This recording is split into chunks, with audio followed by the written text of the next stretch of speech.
79년 10월 27일 호외가 뿌려졌다. 전날 밤 대통령이 총에 맞아 죽었다는 갑작스런 소식에 전국은 충격에 휩싸였다. 장례 행렬을 보러 나선 사람들로 거리는 인산인해였다. 자세한 내막도 모른 채 국부를 잃어버린 백성들의 통곡은 좀처럼 가라앉을 줄 몰랐다.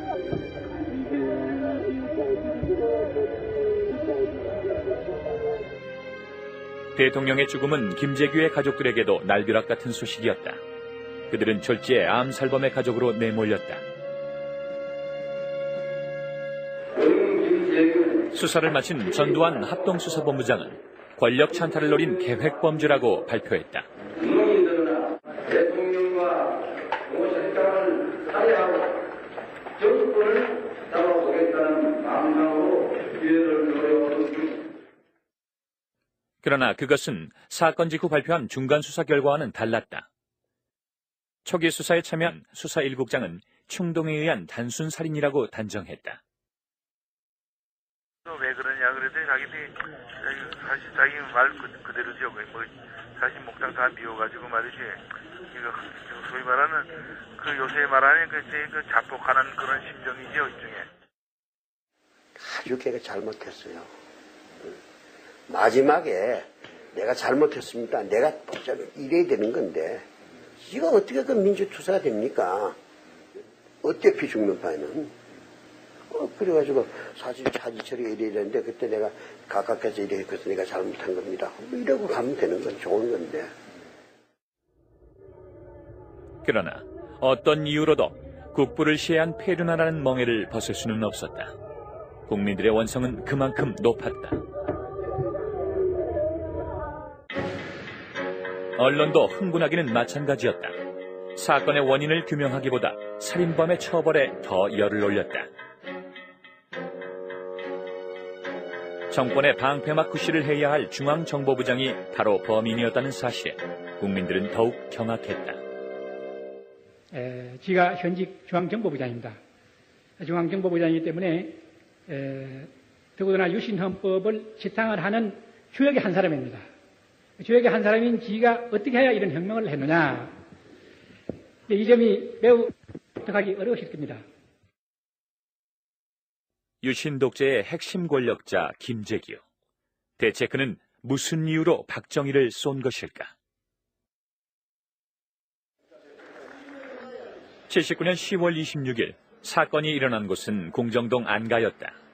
세 채의 신관 건물 가운데 한 달 전 새로 신축한 나동이 문제의 연회장이었다. 언론에 공개된 안가는 무척 화려했다. 넓은 침실과 고급스러운 가구들이 세간의 이목을 집중시켰다. 당시로서는 생소한 최신 설비의 화장실도 갖추고 있었다. 연회장도 시중에선 보기 드문 구조였다. 요즘의 일식집처럼 바닥을 파놓은 형태였던 것. 갔더니 이 밑에 이렇게 파놨어요. 그 방에서 한번 대통령 모시고 약주를 하는데 대통령께서 김 실장, 예, 이거 잘 만들어놨지? 이제 김 부장이 날 여와서 술 먹다 괴한이 들어오면 날 보고 이렇게 하라 그 이렇게 파놨어요. 이 양반이 그 안에 들어서 이랬다 일어나거든. 그런 일이 있었어요, 하루. 한두 달 전에. 그러나 그 괴한은 다름 아닌 김재규 자신이었다. 대통령의 은밀한 처소에서, 그것도 안가의 관할 책임자인 중앙정보부장의 손에 의해 박정희는 비극적인 최후를 맞이했다.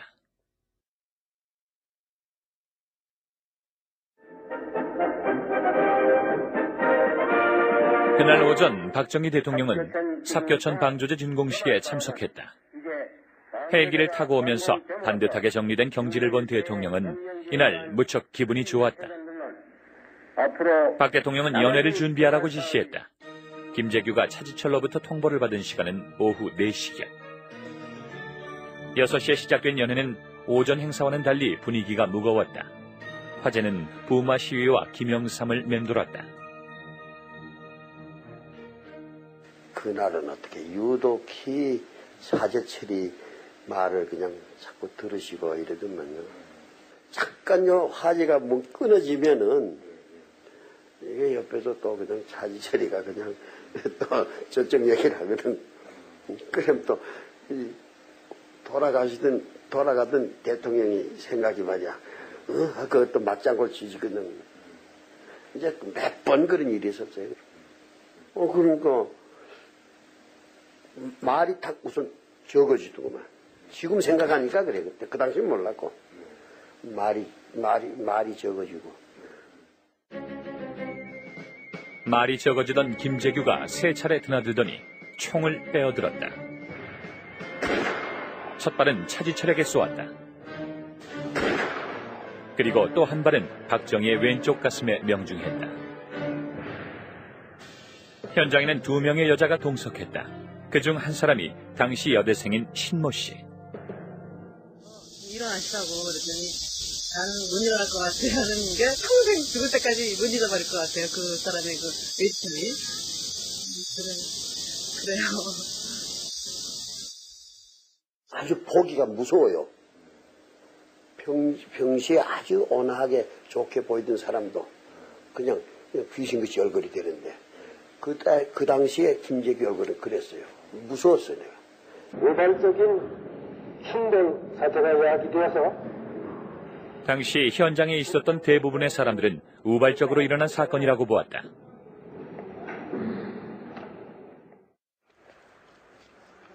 미리 계획한 범행이라면 굳이 50m나 떨어진 별관에 총을 둘 리가 없었다는 것. 집무실은 연회장 2층에도 있었다. 그날 사리가 있었다면은 권총을 그 방에 뒀을 리가 없어요. 그날 밥 먹는 그 방에도 2층에 있거든. 그 방에도 2층에 있고 거기에도 그 서재도 있고 테이블도 있고 다 있는데 걷다 갖다 숨겨두지 뭐 때문에 그까지 한 50만 더 떤 데가 뛰어갔다고 그랬어요. 11.6 사건 난 이후에 여러 가지 정황과 모든 걸 쭉 보고 나서도 이게 돌발 행동인데 이게 돌발 행동인데 차지철이하고 뭐하고 그다가 팍 크고 정신에 팍 크고 올라가서의 돌발 행동인데 참. 돌발 행동을 뒷받침하는 근거는 또 있다. 범행 후 궁정동을 빠져나온 차는 중앙정보부가 있는 남산으로 향하고 있었다. 그런데 북한의 도발을 걱정하는 김재규의 말을 듣고 수행비서가 무심코 육군본부로 가자고 제안했다. 박홍주 대령이 그런 얘기를 했어요. 남산보다는 육군본부가 상황파악에 더 좋지 않습니까? 그래, 그럼 글리 가라. 그때 이미 차는 방향이 남산으로 넘어가야 될 차가 그때는 우리 그 남산 들어가는 입구로 이미 차가 좌회전했을 때예요. 이미 좌회전을 했는데. 그래서 거기를 들어가는 중에서 다시 거기서 차를 돌려서 다시 이제 남산으로 가는데 굉장히 좋게 하시는 거예요. 계획에 없던 행선지 변경, 운명은 거기서 엇갈렸다.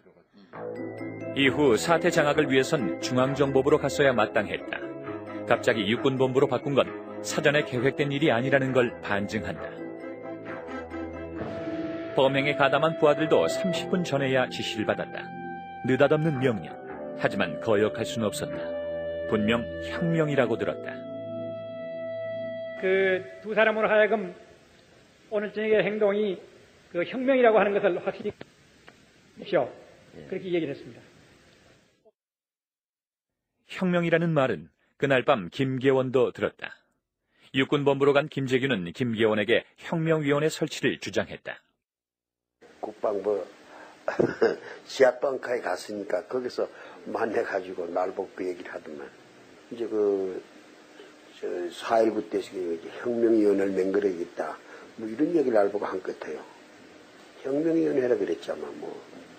그래서 내가 이 친구가 그까지 생각했는가 내 이래 생각했다. 좀 다르구나 내 이래 생각했죠. 내가 자꾸 되풀이하지만 첫날 면회할 때부터 똑같은 얘기를 했어요. 우리 첫 만날 때부터. 우리 만나기 전에 벌써 자기 소개는 자기가 뭐 자기 행동을 미화하기 위해서 해놨는지 모르지만은 우리 말을 듣고 변했다 이건 아니야. 수감되어 있는 동안 직접 쓴 수양록에서도 그는 시종일관 혁명을 거론했다. 자유민주주의와 한미 관계의 회복, 그것이 김재규가 내세운 혁명의 목적이었다. 사전에 누구와의 협의도 없이 혼자서 감행한 거사. 그가 말한 혁명은 무슨 의미일까? 그는 무엇을 위해 그렇게 무모한 혁명을 시도한 것일까?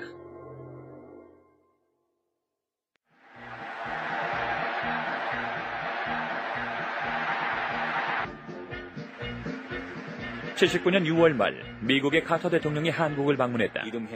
최고 국빈의 방한은 한국 정부를 잔뜩 긴장시켰다.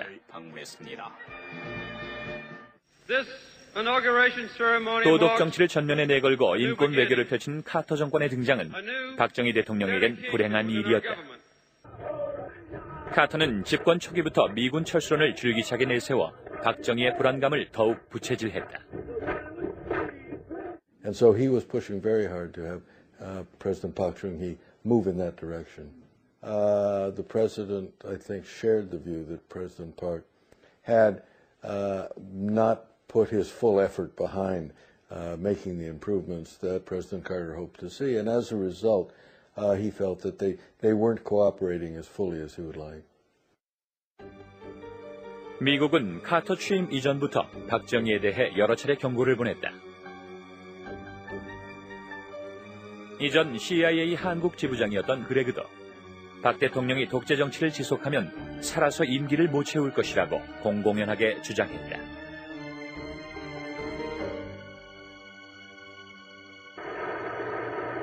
한미 관계가 날카롭게 대립각을 세우던 그 와중에 정상회담이 개최됐다.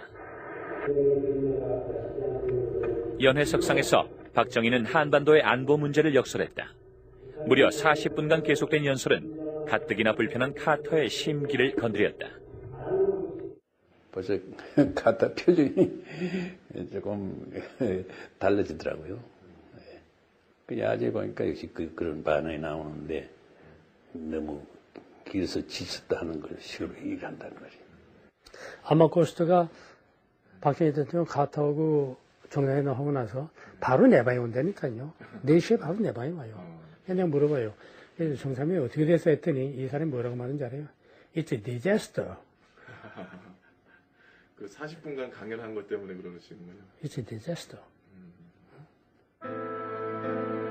회담을 마치고 청와대를 나선 카터는 리무진에 오르자마자 수행한 참모들과 언쟁을 벌이기 시작했다. 주한미군 철수를 강행하겠다는 카터를 설득시키느라 참모들은 진땀을 흘렸다. 가던 길도 멈출 정도로 격렬한 논쟁이었다. And I remember that President Carter really was not happy with the position of the Republic of Korea government. Secretary Vance and I, and Ambassador Gleistein, and Assistant Secretary of State Holbrooke were all together at that time, and we urged President Carter to avoid getting into a contentious discussion with President Park. 국내 정치 상황도 박정희에겐 부담이었다. 선명 노선을 내세워 야당 총재에 당선된 김영삼은 YH 노조에 대한 공권력 투입에 반발하고 유신 체제의 폭력성을 신랄하게 공격함으로써 박정희 정권의 정면으로 도전했다. 그는 또 뉴욕타임즈와의 인터뷰에서 미국은 더 이상 독재 정권을 지원하지 말라고 말해 박정희를 자극했다. 박정희는 김영삼을 사대주의자로 몰아세우며 의원직을 박탈하겠다고 받아쳤다. 박정희의 강경책은 미국의 불만을 더욱 부추겼다. 구내식당에서 나를 붙들고서 미스터남 이거 제명하면은 시리어스한 리퍼커션이 올 거다 말이야. 큰일 난다고 말이지. 근데 나뿐만 아니라 자기 친한 여러 의원들한테 그렇게 일종의 경고성 우려를 하고. 미국은 김영삼의 제명을 막기 위해 의회와 정부 관료를 망라하며 전방위로 압력을 행사했다. 체제 안정과 정권 유지를 책임진 중앙정보부장으로선 가만히 두고 볼 수 없는 상황. 파국으로 치닫는 전국을 막기 위해 김재규는 직접 김영삼을 만나 설득에 나섰다. 뉴욕타임즈에 난 그 기자회견 내용은 사실이 아니다 하면서 그걸 좀 부인하는 말만 해주면 당신을 그렇게 제명하거나 이렇게 죽이진 않는다, 정치적으로. 그런 얘기를 했다는 거거든요. 간부 회의를 하는데 아까 이야기하듯이 김재규 부장은 김영삼 총재 국회의원 제명을 반대를 했고 야당과 자주 이렇게 설득도 하고 대화도 하고 무엇이든지 수습하려고 애를 썼다니까요. 미국은 한국의 관료 가운데 가장 말이 잘 통하는 사람이 김재규라고 판단했다. 그들은 김재규를 민주주의에 관심이 많은 특이한 정보부장이라고 평가하면서 그를 통해 여러 차례 박 대통령에게 인권 메시지를 전달했다. 대통령이 그러신 데서 이렇게 말해요. 손정근이 말하는 외무장관한테 국방장관한테 내가 말을 해보지만 내 말이 우선 제대로 대통령한테 전달되는 것이지 않고 그냥 그 자리에서 그냥 이렇게 벽에 대해서 공 던지는 거나 마찬가지로 그 자리에서 튀어나오는 거지. 그랬더니 이분이 하는 말이 김재규 부장은 내가 말하면 조금 알아듣는다 그래요. 내가 깜짝 놀랐어요. 김재규의 설득과 중재에도 불구하고 김영삼의 의원직 제명안은 국회를 통과하고 말았다. 차지철 경호실장의 주도에 따라 공화당 의원들이 상당수 동의한 결과였다.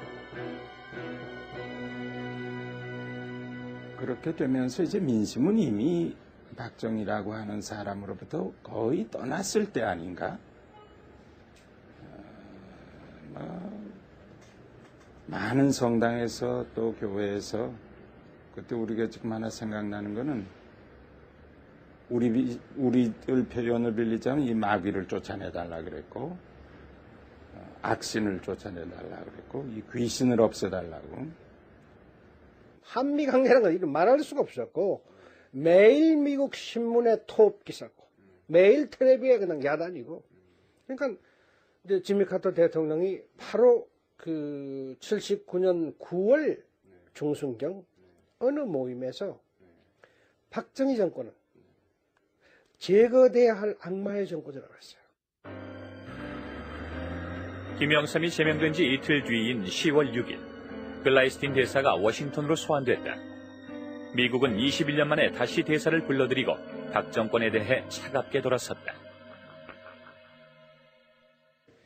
오늘날 우리나라가 독재를 함으로써 건국 이후 가장 한미 간의 관계가 나쁩니다. 그래서 내가 볼 때는 미국이 영원히 한국은 버리지 않겠지만은 유신 체제가 없어질 때까지 한시적으로는 정책적으로 한국을 버릴 가능성도 다분히 있습니다. 미국의 정책이 만일 바뀐다고 할 때는 또다시 6.25가 오지 말라는 법이 없습니다. 그렇게 될 때는 수없이 많은 사람이 죽는다.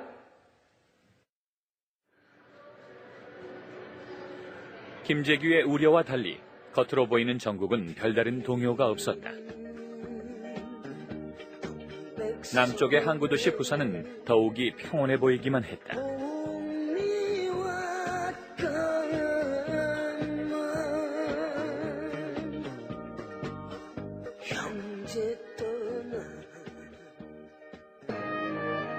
정적을 깨뜨린 건 학생들이었다. 유신 선포 7주년을 하루 앞둔 10월 16일 유신대학이라고 손가락질 받던 부산대 학생들이 경찰의 저지선을 뚫고 교문을 뛰쳐나왔다. 경찰은 당황했다. 시민들까지 가세해 시위대는 순식간에 도심을 장악했다. 좀처럼 보기 드문 일이었다. 가게에다 숨겨주면 사슬을 내려가지고 가게 속에다가 숨겨주기도 하고 또 대열이 흩어져가지고 꼴목이 있으니까 대열을 못 찾으니까 제가 시민들이 학생들 곁에 와가지고 저쪽 가면 대열이 있다 그리로 가라고 안내해주고 스스로 또 먹을 것도 주고 독재에 물러가라 민주주의를 회복하자. 학생들뿐 아니고 일반 시민까지 그러니까 역전선에 올라간 게 낫죠. 경찰은 최루가스를 쏘며 진압에 나섰지만 속수무책이었다. 밤이 되자 시위 인파는 5만 명으로 불어났다. 폭발한 민심은 도심 곳곳에서 방화를 일으켰고 공공건물에 대한 습격은 이튿날도 계속됐다. 파출소와 공화당 지부 사무실은 시위대의 집중 타격 대상이었다. 시민들의 분노는 마산으로까지 확산됐다. 애국가를 부를 때는 실제로 처음 부르고 두 번 부르고 할 때는 그 심정은 우리가 이 나라를 사랑하는 시민들이니까 우리한테 이런 진정한 뜻을 좀 받아달라는 그런 하나의 제가 생각하는 절규로 생각합니다. 그것을.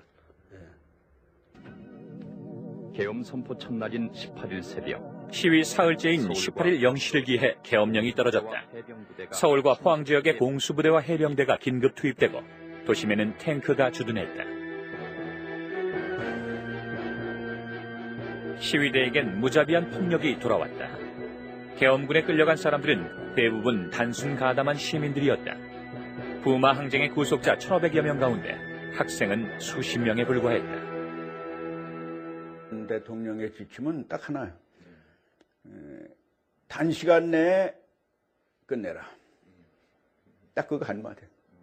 최단 시일 내에 평온은 되찾아야 되겠고 그건 이제 정권 차원이 아니라 국가 차원의 문제니까. 그다음에 희생은 없어야 되겠고 그 고민하다가 결단을 내린 게 그건 발표는 안 한다 해서 탄약은 다 회수해라. 발포를 심각하게 고민할 정도로 부마 시위는 격렬했다. 계엄령이 떨어진 18일 새벽 2시 상황 파악을 위해 서울에서 급히 내려온 사람이 있었다. 중앙정보부장 김재규였다. 국제시장 뒷골목에서 그가 목격한 시위는 생각보다 심각했다. 그건 이미 학생들의 시위가 아니었다. 시민들의 적극적인 가담은 그에겐 충격이었다. 당일 서울로 올라온 김재규는 곧장 청와대에 들어가 부마 시위의 진상을 보고했다. 김재규의 보고를 받은 박 대통령은 불쾌감을 감추지 않았다. 차지철 경호실장까지 합세해 중앙정보부를 공격했다.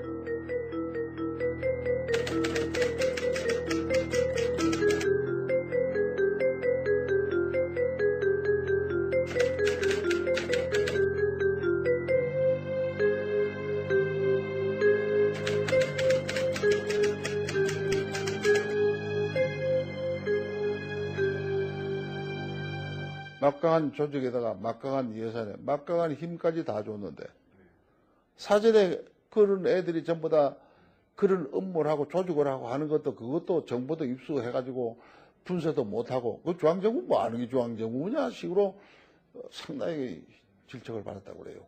내가 내려가 봤더니 학생 일부가 뭐 소동을 피우고 이런 게 아니고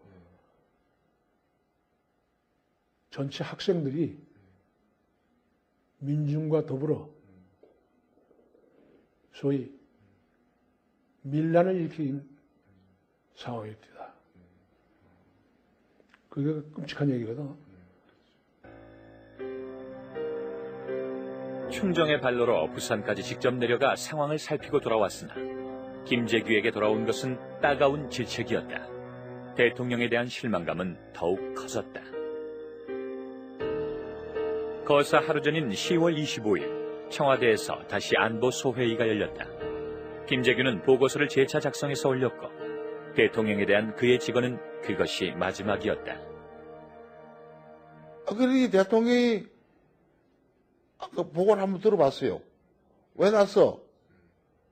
지금 가서 분석을 내가 직접 현지에 가서 확인하고 다 조사해가지고 보니까 가가 장기 집권에다 불만이 있습니다. 누가 좋아하겠습니까, 그거?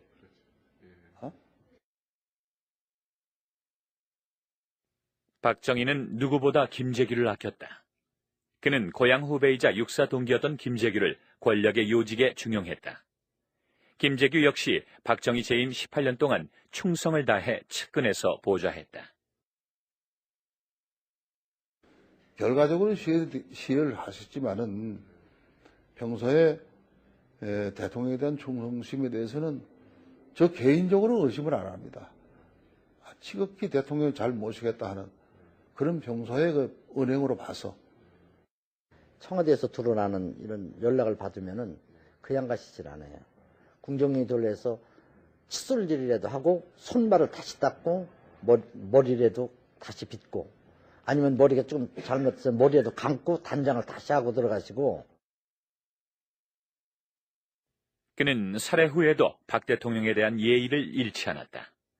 재판 과정 내내 박 대통령을 각하라 호칭했고 박선호가 박정희의 사생활을 추궁받을 때도 김재규는 증언을 제지했다. 그때 프라자 호텔 간 것은 바로 그날 연회장에 도와줄 여자를 데리러 간 거죠. 그럼 상상에 맡기겠습니다.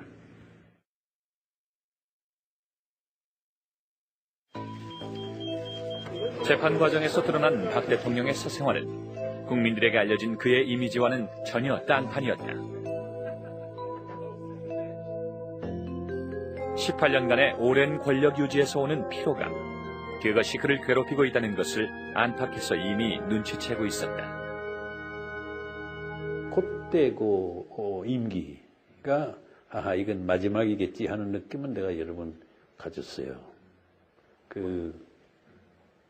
당선했을 때 내가 한 3, 4일 지내고 올라가서 당선 축하합니다 하고 내가 한번 인사를 드리니까 잠시 더 하게 됐어 하는 정도로 말씀하셨죠.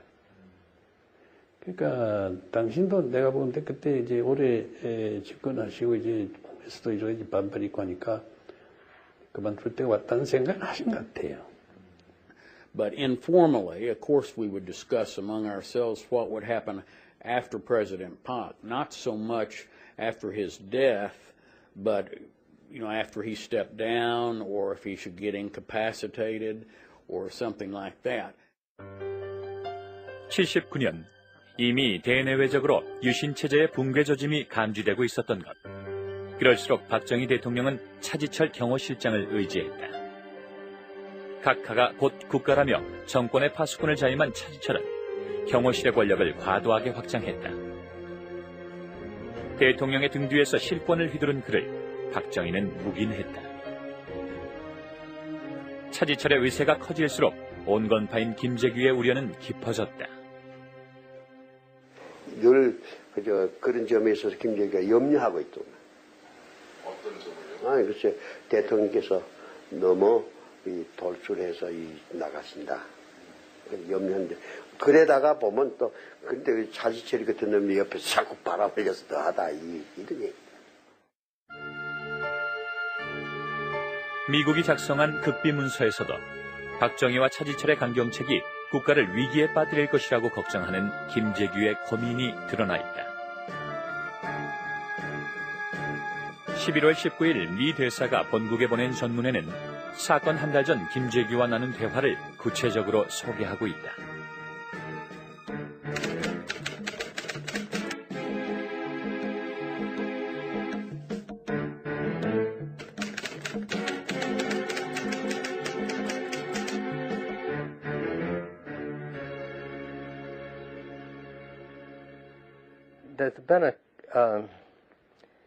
There's been a suggestion that maybe Kim Jae-gyu felt that the U.S.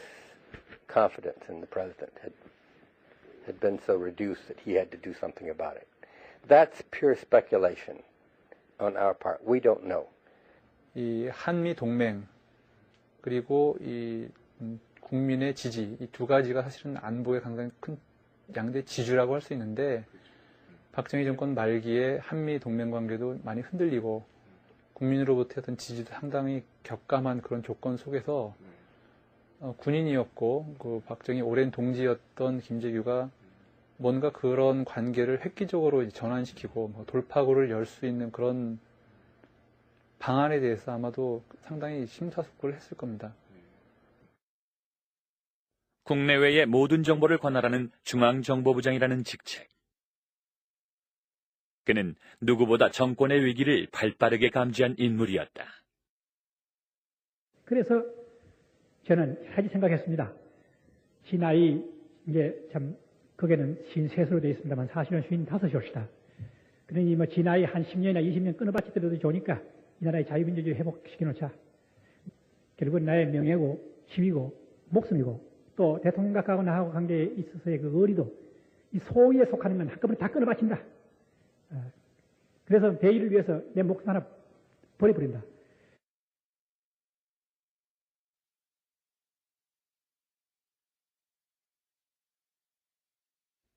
김재규는 거사를 7년 만에 이루었다고 했다. 7년 동안 그가 품은 뜻은 무엇이었을까?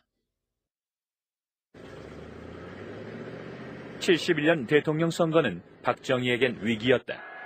삼선 개헌을 폐지하고 장기 집권을 막겠다는 김대중의 바람몰이가 전국적으로 거세게 불었던 것이다. 여러분, 이번에 정권 교체를 하지 못하면 이 나라는 박정희 씨의 영구집권의 총통시대가 오는 것입니다. 박정희와 공화당은 다급해졌다. 그때 김재규가 마지막 출마를 선언하라고 제안했다. 앞으로 나에게 한 번만 더 기회를 주시면 나는 결코 이것을 뿌리를 뽑고 정부에서 물러나겠다. 박 대통령 마지막 선거 유세 때 3천 이상 더 안 한다고 사실은 공약을 했습니다. 그것이 사실은 보안사령관 할 때 건의했던 사항이에요. 그렇게 하면서 박 대통령이 장기 집권을 하려는 욕심이 있다 하는 것을 이미 눈치를 챘죠. 총당 그 공원 유세에서 그걸 마지막이라 하는 말씀을 대통령이 하셨기 때문에 이제 그게 자기 그 뜻이 받아들여졌다는 것에 대해서 아주 좋아하고 그랬다. 예, 그게 마지막인 걸 알고 계셨지, 오빠는. 그러나 약속은 지켜지지 않았다. 이듬해 대통령의 영구집권을 보장하는 유신헌법이 선포된 것. 유신헌법이 공포될 당시 김재규는 3군단장에 재임하고 있었다. 헌법 전문을 받아본 그는 정훈 장교를 불러 사병령 교재를 좀 더 합리적인 표현으로 바꾸라고 지시했다. 유신에 대한 그의 반감은 부하들까지 눈치챌 정도였다. 양심과 직책 사이에서 갈등하던 그의 범민은 그 무렵부터 점점 깊어졌다. 이제 유신헌법이 공포됐으니까 군대에서 일하기 참 쉽게 생겼습니다. 전투력이 많이 향상되겠습니다. 이렇게 얘기를 하니까는 별로 좋지 않은 기분 표정을 딱 지면서 아니야. 박정희가 내게 다 망쳐버려서 아주 빠른 목소리로 얘기를 하시더라고요. 그 처음에 그 되물을 수도 없고 내가 뭘 잘못 들었나? 한 40-50m 정도? 김재규의 매제이자 3군단 시절 작전 참모로 함께 근무했던 오수춘 씨는 한 가지 흥미로운 사실을 알려줬다.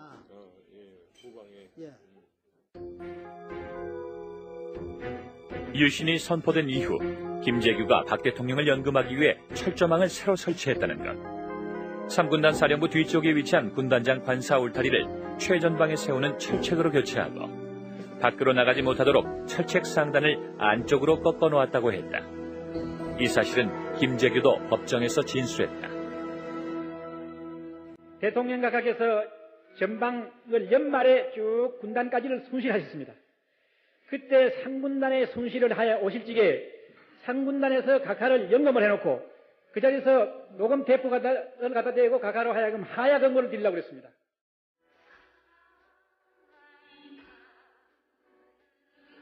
김재규는 오직 국가 안보에 관심을 쏟은 철저한 군인이었다.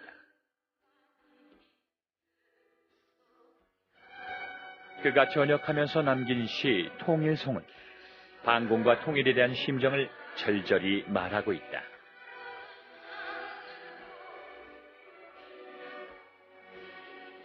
대장부의 기계를 중시한 군인 김재규. 그는 애창곡조차 사나이 결심을 불렀다.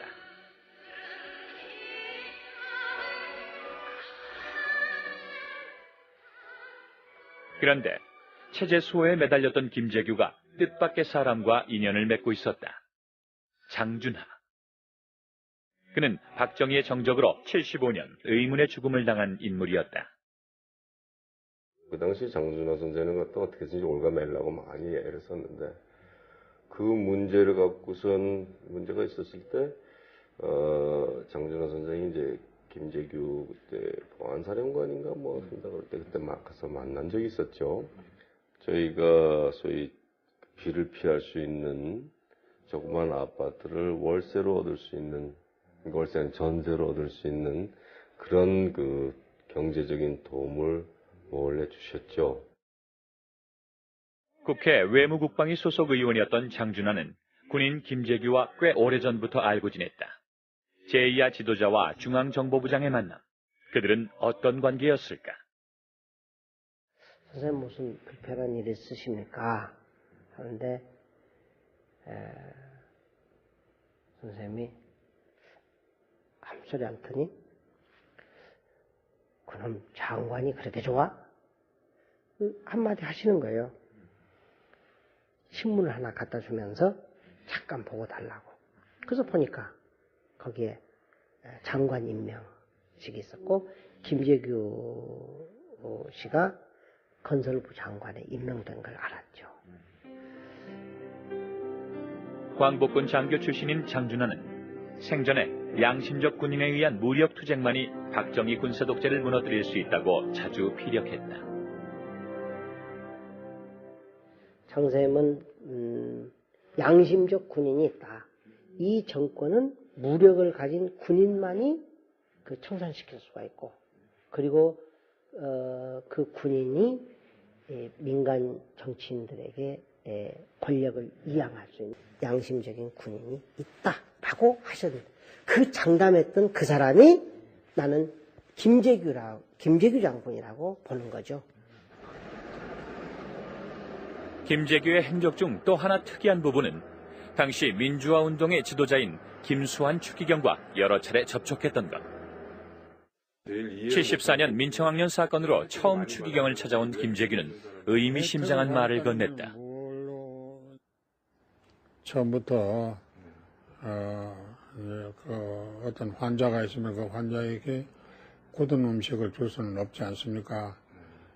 연한 음식부터 죽을 준다든지 이렇게 하는 그런 말을 했어요. 나중에 생각하니까 그 대통령을 환자로까지 이렇게 비교했다는 것이 그때 봐서 뭔가 그 사람 나름대로 근본적으로 이래서는 안 되는데 하는 생각을 가져서 한 말이 아니었던가 아마. 75년 김재규는 추기경에게 박 대통령을 만나 조언을 해줄 것을 부탁했다. 유신체제 완화를 기대했던 것이다. 이 사람이 뭐라고 그러느냐면, 그러기에 저는 대통령과 추기경이 만날 때 제3의 안이 나오기를 기대했습니다. 이런 말을 했어요. 제3의 안이요? 그래서 내가 또 이제 그게 또 무슨 소리냐 말이야. 제3의 안이라고 한 것은 어떻게 보면은 그 유신 체제를 바꾸는 거예요. 네, 바꾸는 거를 말씀하시는 거죠. 그렇게 해석할 수 있죠. 김재규가 말한 제3의 안. 그것은 대체 어떤 내용이었을까? 김재규의 손윗동서이자 주일 공사를 지낸 최세현은 김재규가 그나마 마음을 놓고 국정을 논의한 유일한 인물. 박정희 씨가 이제 제일 두려워하는 것이 뭐냐 하면은, 자기가 물러나고 난 다음에 오는 문제입니다. 이거는 박정희 씨는 군대만 장악하고 있으면 됩니다. 그러면은 나머지는 이제 이원제로 해도 자기 안심을 할 수 있거든. 10월 14일 최세현은 김재규에게 박 대통령의 국내 통치권을 제한하고 통치 권력을 분담하는 구상을 메모로 건네줬다. 그것은 김재규가 미리 부탁한 것이었다. 그러나 두 사람의 계획은 실현되지 못했다. 2주 후 김재규가 단독으로 거사를 실행해버렸기 때문이다. 유신체제를 개혁하겠다는 구상은 끝내 기회를 찾지 못한 채 물거품이 되고 말았다. 집권에 대한 욕심이 있는 것도 아니고 어떤 살이나 사욕이 있는 게 아닙니다. 오로지 자유민주주의를 회복하겠다는 일념에서 이루어진 것입니다. 또 이 혁명의 결과 자유민주주의는 완전히 회복이 됐습니다. 그것이 보장이 됐습니다. 김재규는 대통령의 사례만으로 자신의 혁명은 완수됐으며 권력에 대한 욕심은 없었다고 주장했다. 신문을 맡았던 수사 1국장은 김재규의 집권 의지를 강하게 부인했다. 네, 집권력에 무슨 집권력 그런 것도 생각도 없이 그 사람이 그 집권력을 생각했단 말이죠. 정말 계획적으로 했을 거예요. 아까도 말했지만은 계획적으로 했단 말이죠. 이거 성공했습니다. 그러나 합수부가 발표한 최종 수사 결과는 수사 1국장이 내린 결론을 뒤집었다. 그들은 김재규의 암살이 집권을 노린 내란 음모라고 규정했다. 합수부의 발표에 이의를 제기할 수 있는 세력은 없었다. 전두환 합수부장은 정권의 실력자인 중앙정보부장을 수사함으로써 전국의 주도권을 장악했다. 그와 같은 합동수사본부를 편성해서 어떻게 한다 만다 하는 조치가 사전에 시달된 걸 우리는 본 일이 없어요. 그럼 국내에서 갖고 있는지 모르겠을 때 국내에서 갖고 있어야 알아보려니까 정보부 간부들 전부 다 서빙고에 다 데려가서 조사하고 있는데 누구한테 물어봅니까? 그때 8월 달에 보고할 때 충무 1200개에게 합동수사본부를 설치할 수 있다 하는 규정이 있습니다. 이것만 보고를 했죠. 전두환 보안사령관이. 그러면은 보안사령부는 어떤 계획을 가지고 있을 것인지 그 계획을 한번 작성해봐라. 보안사령부가 수사권을 쥐게 된 것은 부마 시위 때부터였다. 계엄 시 합수부를 설치할 수 있다고 명시한 충무 1200을 적용해 합수부의 주체를 자처한 보안사령부는 부마 시위와 11.6의 수사를 거치며 권력의 전면으로 급부상했다. 그때에 그 전두환 보안사령관의 뭐라 그러나 사태를 휘어잡는 순발력 그리고 강심장 아주 놀랐습니다. 대통령 경호실에서 작전 차장보를 역임한 전두환과 육사 11기 동기인 노태우는 하나회를 결성하고 군부의 요직을 두루 장악했다. 그것은 박정희의 지속적인 후원 덕분에 가능했다. 그 박 대통령한테도 책임이 있어요. 전두환이라든지 그 노태우라든지 이들을 지를 잘못 드러낸 겁니다. 왜 대통령이 걔들 자꾸 초급장교 애들 왜 상관이 있는데 돈을 준대. 박정희 대통령도 인간인지라 자기 주변을 강화하는데 사병을 양성을 했어. 그게 이제 전두환이고 노태우고 이런 아이들이야. 가서 부대 가가지고 청와대 갔다 왔다 그러면서 잔치를 하고 말이야. 그러니까 군대 내에 있어서는 안 될 또 다른 군대가 생긴 거지. 그들이 움직인 게 12.12야. 박정희 대통령의 권력 말기에 길게 들이운 어둠의 그림자. 그것이 바로 차지철과 전두환이었다. 이들 신군부 세력은 12.12 쿠데타를 일으켜 공백 상태인 정권을 손쉽게 장악했다. 거사는 애초부터 박정희 한 사람만의 제거로는 성공할 수 없었다. 집권 의지가 없었던 혼자만의 거사. 그것은 필연적으로 실패를 초래했다. 광주에서 피해 학살이 진행되던 80년 5월 24일, 김재규는 사형대에 올랐다. 역사는 늘 그렇듯 패배자에게 대가를 요구했다.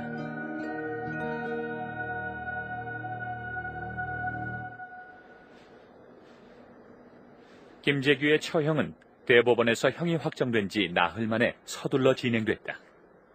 그는 죽음을 예감하기라도 한 듯 처형 하루 전날 면회를 하러 온 개인 비서에게 짧은 유언을 남겼다. 내가 얼마 못 산다. 그러니까 나는 죽어도 군인이다.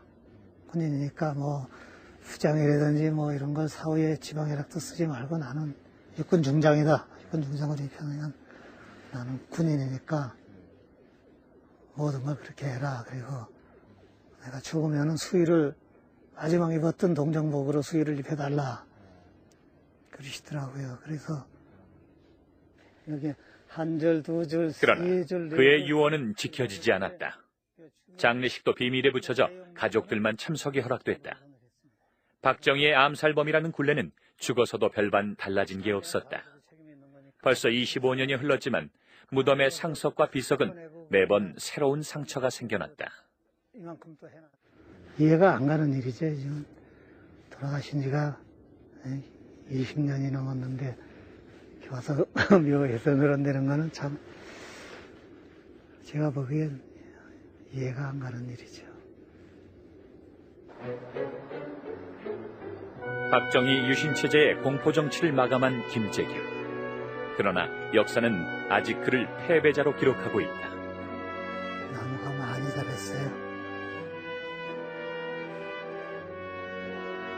김재규는 자신에 대한 마지막 심판은 하늘에 맡기겠다고 했다.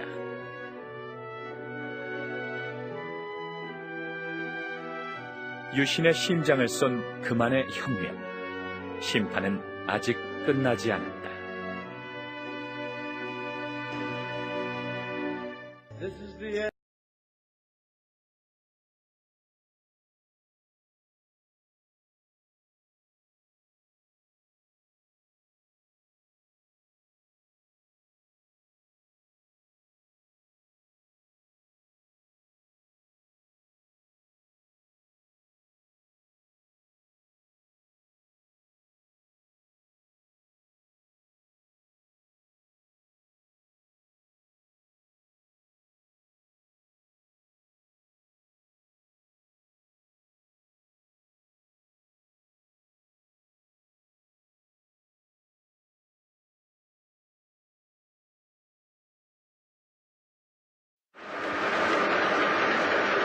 (1979년 10월 27일) 호외가 뿌려졌다.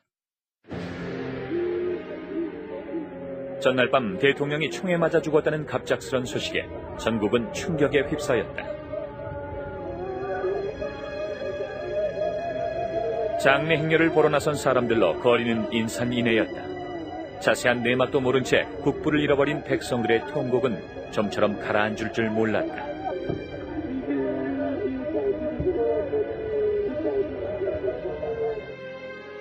대통령의 죽음은 김재규의 가족들에게도 날벼락 같은 소식이었다. 그들은 졸지에 암살범의 가족으로 내몰렸다. 수사를 마친 전두환 합동수사본부장은 권력 찬탈을 노린 계획범죄라고 발표했다. 대통령과 공무실장을 살해하고 정권을 잡아보겠다는 망상으로 기회를 노려오는 그러나 그것은 사건 직후 발표한 중간수사 결과와는 달랐다. 초기 수사에 참여한 수사 1국장은 충동에 의한 단순 살인이라고 단정했다. 왜 그러냐 그랬더니 자기들이 사실 자기 말 그대로죠. 뭐 사실 목장 다 비워가지고 말이지. 이거 소위 말하는 그 요새 말하는 그 자폭하는 그런 심정이죠 일종의. 아주 걔가 잘못했어요. 마지막에 내가 잘못했습니다. 내가 이래야 되는 건데 이거 어떻게 그 민주투사가 됩니까? 어차피 죽는 바에는. 그래가지고 사실 차지 처리가 이래야 되는데 그때 내가 가깝게서 이래 했거든 내가 잘못한 겁니다. 이러고 가면 되는 건 좋은 건데. 그러나 어떤 이유로도 국부를 시해한 폐륜하라는 멍해를 벗을 수는 없었다. 국민들의 원성은 그만큼 높았다. 언론도 흥분하기는 마찬가지였다. 사건의 원인을 규명하기보다 살인범의 처벌에 더 열을 올렸다. 정권의 방패막 구실을 해야 할 중앙정보부장이 바로 범인이었다는 사실에 국민들은 더욱 경악했다. 지가 현직 중앙정보부장입니다. 중앙정보부장이기 때문에 더구나 유신헌법을 지탕을 하는 주역의 한 사람입니다. 주역의 한 사람인 지가 어떻게 해야 이런 혁명을 했느냐. 이 점이 매우 해석하기 어려우실 겁니다. 유신 독재의 핵심 권력자 김재규. 대체 그는 무슨 이유로 not put his full effort behind making the improvements that President Carter hoped to see, and as a result, he felt that they weren't cooperating as fully as he would like. 미국은 카터 취임 이전부터 박정희에 대해 여러 차례 경고를 보냈다. 이전 CIA 한국 지부장이었던 그레그도 박 대통령이 독재 정치를 지속하면 살아서 임기를 못 채울 것이라고 공공연하게 주장했다.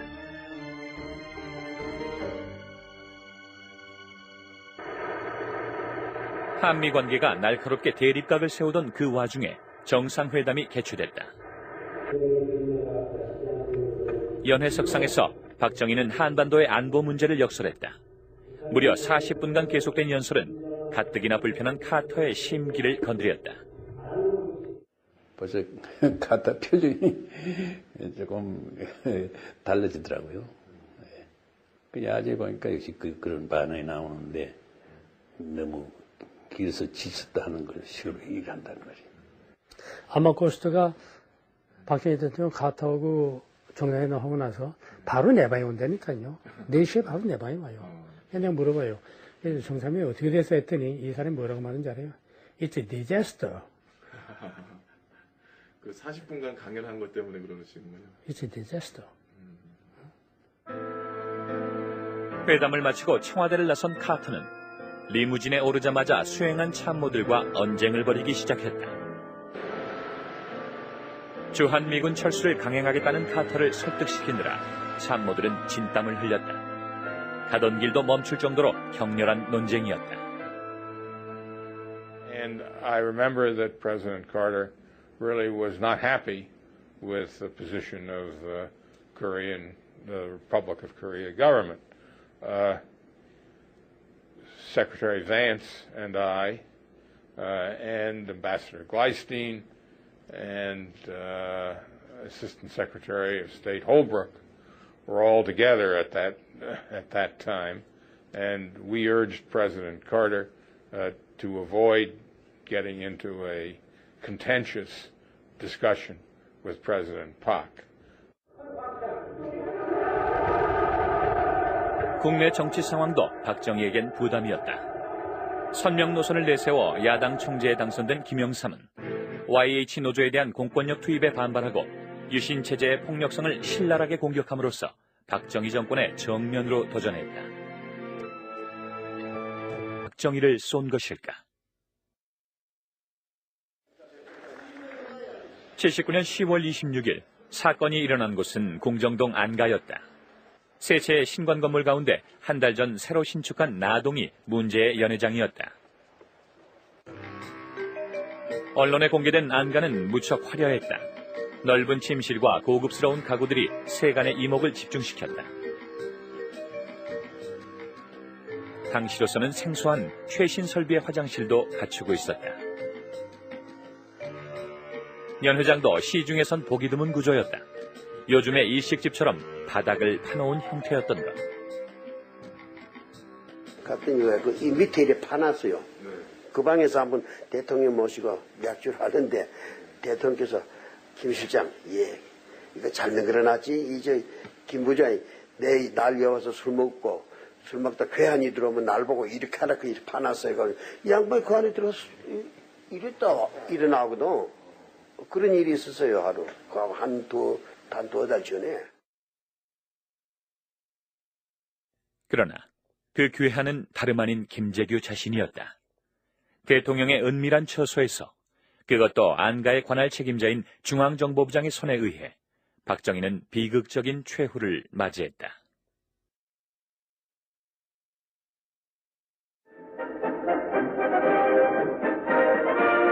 그날 오전 박정희 대통령은 삽교천 방조제 준공식에 참석했다. 헬기를 타고 오면서 반듯하게 정리된 경지를 본 대통령은 이날 무척 기분이 좋았다. 박 대통령은 연회를 준비하라고 지시했다. 김재규가 차지철로부터 통보를 받은 시간은 오후 4시경. 6시에 시작된 연회는 오전 행사와는 달리 분위기가 무거웠다. 화제는 부마 시위와 김영삼을 맴돌았다. 그날은 어떻게 유독히 사제철이 말을 그냥 자꾸 들으시고 이러더만요. 잠깐요 화제가 뭐 끊어지면은 이게 옆에서 또 그냥 사제철이가 그냥 또 저쪽 얘기를 하거든. 그럼 또 돌아가던 대통령이 생각이 말이야. 그것도 맞장구를 치시거든. 이제 몇 번 그런 일이 있었어요. 그러니까 말이 탁 우선 적어지더구만. 지금 생각하니까 그래. 그때 그 당시는 몰랐고 말이 적어지고. 말이 적어지던 김재규가 3차례 드나들더니 총을 남선호가 근데 굉장히 좋게 하시는 거예요. 계획에 없던 행선지 변경. 운명은 거기서 엇갈렸다. 이후 사태 장악을 위해선 중앙정보부로 갔어야 마땅했다. 갑자기 육군본부로 바꾼 건 사전에 계획된 일이 아니라는 걸 반증한다. 범행에 가담한 부하들도 30분 전에야 지시를 받았다. 느닷없는 명령. 하지만 거역할 수는 없었다. 분명 혁명이라고 들었다. 그 두 사람으로 하여금 오늘 저녁의 행동이 그 혁명이라고 하는 것을 확실히 하십시오. 그렇게 얘기를 했습니다. 혁명이라는 말은 그날 밤 김계원도 들었다. 육군본부로 간 김재규는 김계원에게 혁명위원회 설치를 주장했다. 국방부 지하방카에 갔으니까 거기서 만나가지고 날 보고 그 얘기를 하더만.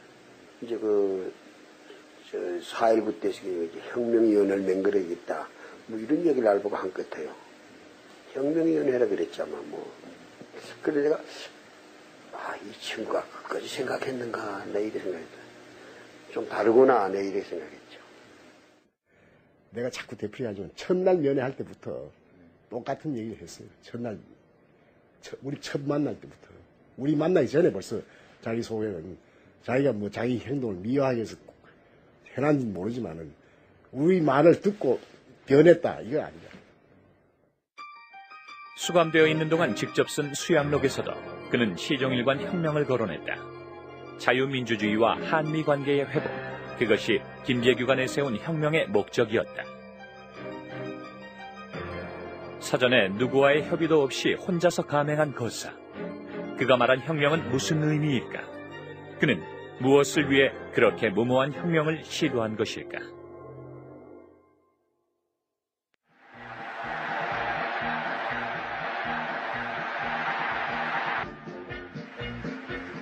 (79년 6월) 말 미국의 카터 대통령이 한국을 방문했다. 최고 국빈의 방한은 한국 정부를 잔뜩 긴장시켰다. 도덕 정치를 전면에 내걸고 인권 외교를 펼친 카터 정권의 등장은 박정희 대통령에겐 불행한 일이었다. 카터는 집권 초기부터 미군 철수론을 줄기차게 내세워 박정희의 불안감을 더욱 부채질했다. And so he was pushing very hard to have President Park Chung-hee move in that direction. The president, I think, shared the view that President Park had. 빼어들었다. 첫 발은 차지철에게 쏘았다. 그리고 또 한 발은 박정희의 왼쪽 가슴에 명중했다. 현장에는 2명의 여자가 동석했다. 그중 한 사람이 당시 여대생인 신모 씨. 일어나시라고 그랬더니 나는 못 일어날 것 같아 하는 게 평생 죽을 때까지 못 잊어버릴 것 같아요. 그 사람의 그 외침이. 그래요. 아주 보기가 무서워요. 평시에 아주 온화하게 좋게 보이던 사람도 그냥 귀신같이 얼굴이 되는데 그 당시에 김재규 얼굴은 그랬어요. 무서웠어요. 내가. 우발적인 흉병 사태가 야기되어서 당시 현장에 있었던 대부분의 사람들은 우발적으로 일어난 사건이라고 보았다.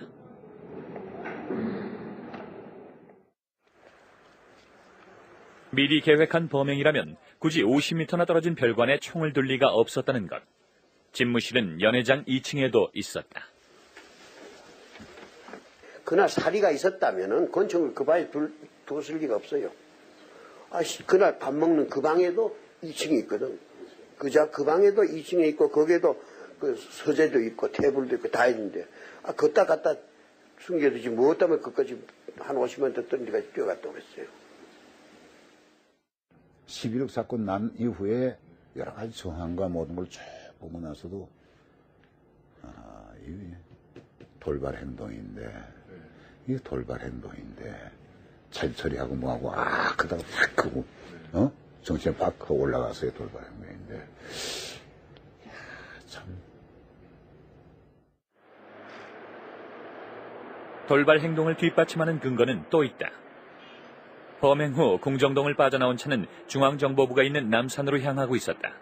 그런데 북한의 도발을 걱정하는 김재규의 말을 듣고 수행비서가 무심코 육군본부로 가자고 제안했다. 박흥주 대령이 그런 얘기를 했어요.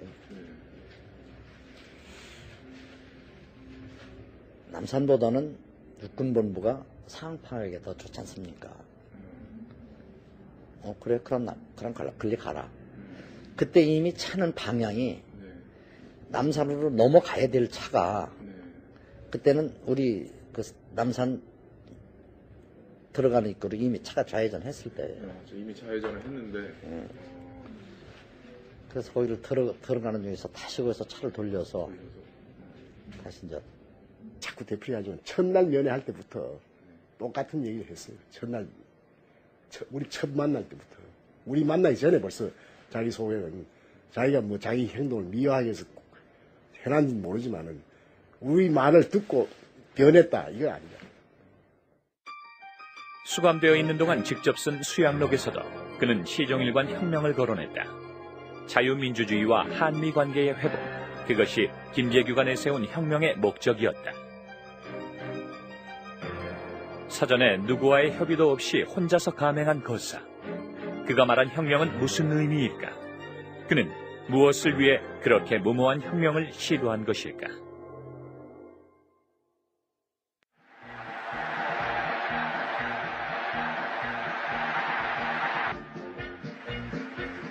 (1979년 6월) 말 미국의 카터 대통령이 한국을 방문했다. 최고 국빈의 방한은 한국 정부를 잔뜩 긴장시켰다.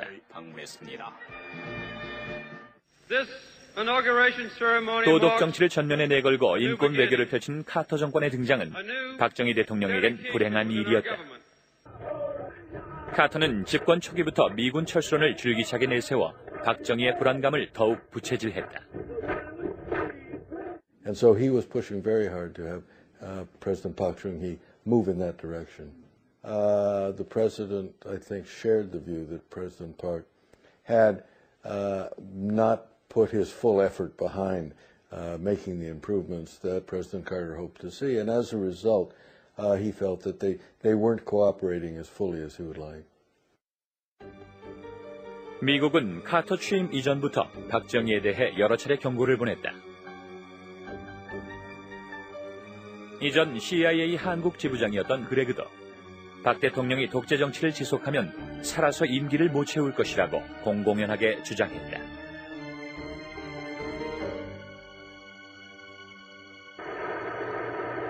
한미 관계가 날카롭게 대립각을 세우던 그 와중에 정상회담이 개최됐다. 연회석상에서 박정희는 한반도의 안보 문제를 역설했다. 무려 40분간 계속된 연설은 가뜩이나 불편한 카터의 심기를 건드렸다. 79년 10월 27일 호외가 뿌려졌다. 전날 밤 대통령이 총에 맞아 죽었다는 갑작스런 소식에 전국은 충격에 휩싸였다. 장례 행렬을 보러 나선 사람들로 거리는 인산인해였다. 자세한 내막도 모른 채 국부를 잃어버린 백성들의 통곡은 좀처럼 가라앉을 줄 몰랐다.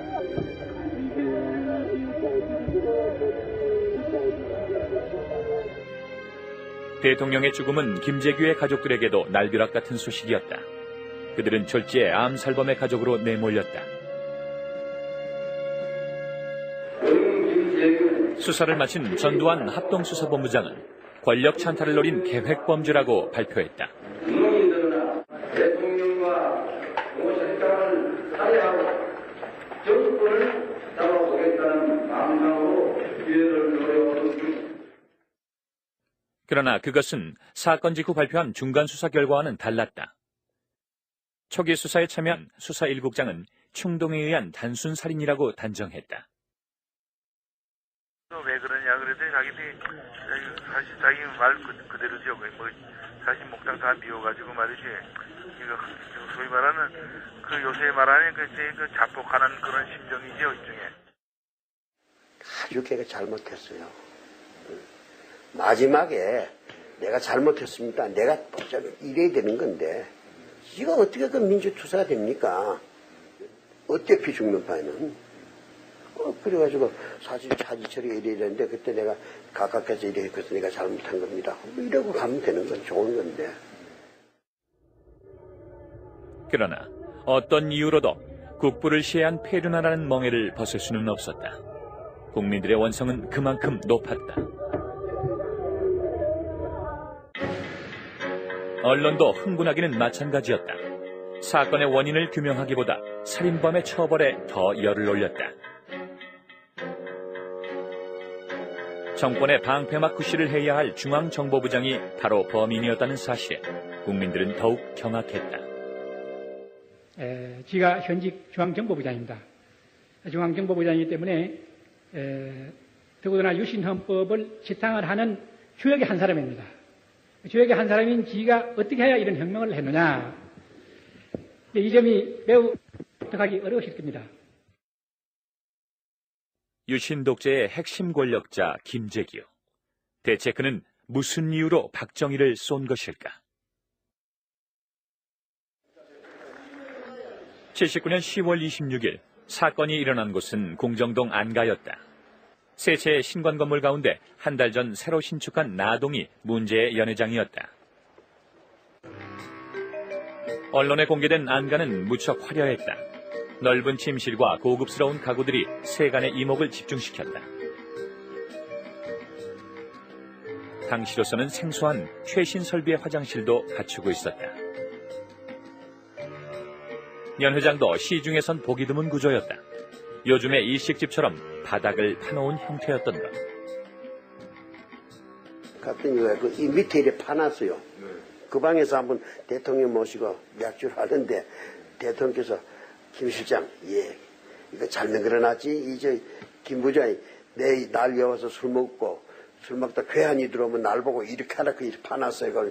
이 양반이 그 안에 들어가서 이랬다 일어나거든. 그런 일이 있었어요, 하루. 한 두어 달 전에. 그러나 그 괴한은 다름 아닌 김재규 자신이었다. 대통령의 은밀한 처소에서, 그것도 안가의 관할 책임자인 중앙정보부장의 손에 의해 박정희는 비극적인 최후를 맞이했다.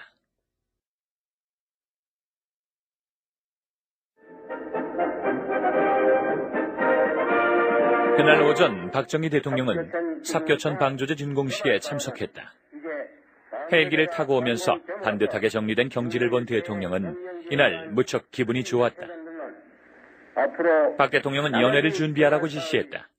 김재규가 차지철로부터 통보를 받은 시간은 오후 4시경. 6시에 시작된 연회는 오전 행사와는 달리 분위기가 무거웠다. 화제는 부마 시위와 김영삼을 맴돌았다. 이게 돌발 행동인데 차지처리하고 뭐하고 그다가 팍 하고 정신에 팍 하고 올라가서의 돌발 행동인데 참. 돌발 행동을 뒷받침하는 근거는 또 있다. 범행 후 공정동을 빠져나온 차는 중앙정보부가 있는 남산으로 향하고 있었다. 그런데 북한의 도발을 걱정하는 김재규의 말을 듣고 수행비서가 무심코 육군본부로 가자고 제안했다. 박홍주 대령이 그런 얘기를 했어요. 남산보다는 육군본부가 상황파악에 더 좋지 않습니까? 그래, 그럼 갈리 가라. 그때 이미 차는 방향이 남산으로 넘어가야 될 차가 그때는 우리 그 남산 들어가는 입구로 이미 차가 좌회전했을 때예요. 이미 좌회전을 했는데 그래서 거기를 들어가는 중에서 다시 거기서 차를 돌려서 다시 이제 남산으로 가는데 굉장히 좋게 하시는 거예요. 계획에 없던 행선지 변경, 운명은 거기서 엇갈렸다. 이후 사태 장악을 위해선 중앙정보부로 갔어야 마땅했다. 갑자기 육군본부로 바꾼 건 사전에 계획된 일이 아니라는 걸 반증한다.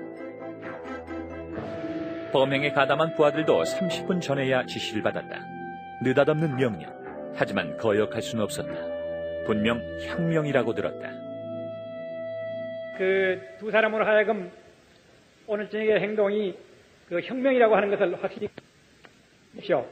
그렇게 얘기를 했습니다.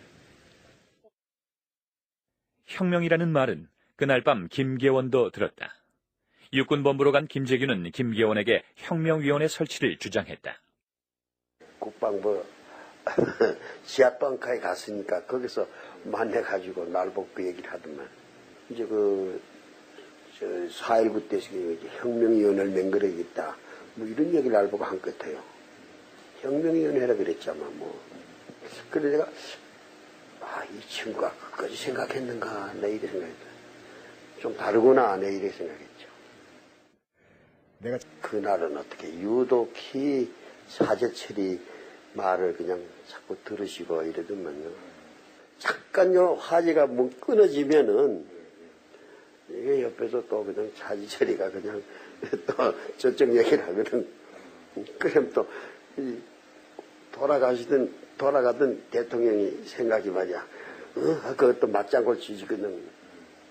이제 몇 번 그런 일이 있었어요. 그러니까 말이 딱 우선 적어지더구만. 지금 생각하니까 그래. 그때 그 당시는 몰랐고 말이 적어지고. 말이 적어지던 김재규가 세 차례 드나들더니 총을 빼어들었다. 첫 발은 차지철에게 쏘았다. 그리고 또 한 발은 박정희의 왼쪽 가슴에 명중했다. 현장에는 2명의 여자가 동석했다. 그중 한 사람이 당시 여대생인 신모 씨. 일어나시라고 그랬더니 나는 못 일어날 것 같아 하는 게 평생 죽을 때까지 못 잊어버릴 것 같아요. 그 사람의 그 외침이. 그래요. 아주 보기가 무서워요. 평시에 아주 온화하게 좋게 보이던 사람도 그냥 귀신같이 얼굴이 되는데 그 당시에 김재규 얼굴은 그랬어요. 무서웠어요 내가. 우발적인 충돌 사태가 야기되어서 당시 현장에 있었던 대부분의 사람들은 우발적으로 일어난 사건이라고 보았다.